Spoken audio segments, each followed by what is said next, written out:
Red alert, red alert, red alert, calling all responsible auto sales and marketing professionals. Your undivided attention is required to read carefully about abandoned cars that are causing the spread of dengue disease in Shah Alam. What you are about to will shock you beyond your wildest dream. Don't believe?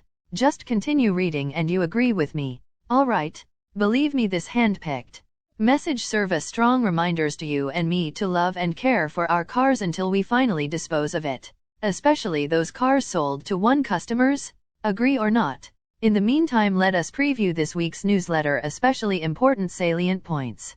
Alright, in brief, it must be noted that ramshackle automobiles are becoming haven for deadly pest. Not only that, there is an ever-increasing number of abandoned vehicles in Taman Sri Muda. Moreover, it is one of the major contributors to the spike in dengue cases. Specifically, it is due to the large numbers of derelict cars were being left by the roadside after the major flood. Hence, is becoming a breeding ground for mosquitoes. However, in order to reduce the dengue plague, the authorities are taking drastic steps to alert owners to remove their vehicles, or it will be towed away. True. Jokes aside, with that said, let's dig deeper into the core of this newsletter. Shall we? Thanks. Breaking news: derelict cars harbor mosquitoes. Imagine that? Taman Sri Muda fear more spikes in dengue cases and the residents want unwanted vehicles towed? Period.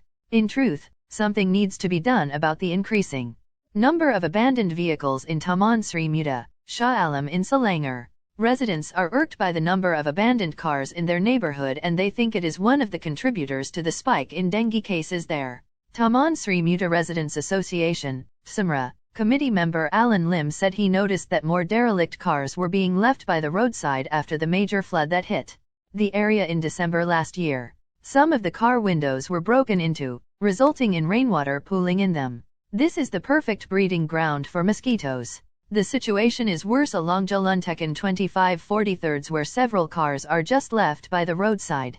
We hope the city council will carry out fogging regularly to keep dengue at bay, he said.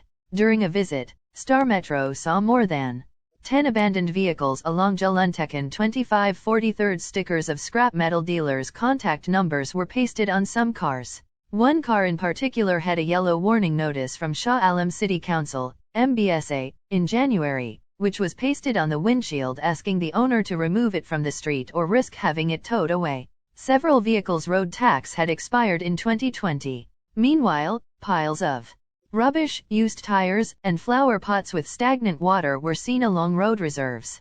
SMRA Chairman Mogan Thangabella said 13 dengue cases were reported in Section 25 nearby Jalan Tekan 2543. This is on top of 146 dengue cases that were reported in Taman Sri Muda this year. We want MBSA to remove all these abandoned cars, carry out fogging regularly and clear away the rubbish until dengue cases have gone down, he said.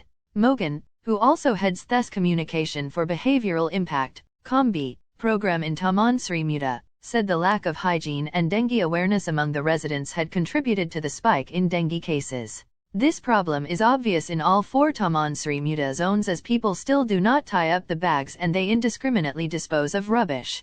We hope the City Council penalizes those who put public health and safety at risk, he said.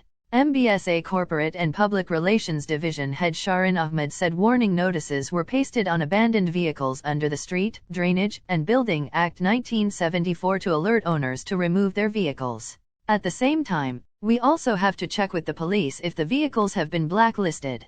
If the vehicles are not blacklisted, then they will be towed away. From January to April, MBSA towed away 13 vehicles in Section 25 alone. We urge vehicle owners not to leave old or damaged vehicles by the roadside for a long period of time as it is an eyesore and can potentially become a mosquito breeding ground, he added. All in all, it is good to recap the issues of broken down vehicles being breeding grounds for mosquitoes. Remember, it is worsened by the ever-increasing number of abandoned vehicles in the mentioned township. If unchecked, it could be dangerous to our lives and health. Believable? You bet it is. As earlier said, it is one of the main contributors to the increase in dengue cases. It's because many wrecked cars were left on the side of the road after the Great Flood. Hence, it becomes a breeding ground for mosquitoes. However, to mitigate the dengue plague, authorities are taking drastic steps to alert owners to remove their vehicles, or it will be towed. It's true. Jokes aside, not that we are aware of the dangers caused by castaway cars, we should do our very best to advise our customers and prospects to do their best to be responsible owners of their car. Agree or not? To wrap this week's bulletin, do allow me to present you a quote by Dale Earnhardt. He is an American semi-retired professional stock car racing driver, team owner, author. He says, "It's a never-ending battle of making your cars better and also trying to be better yourself." End of newsletter.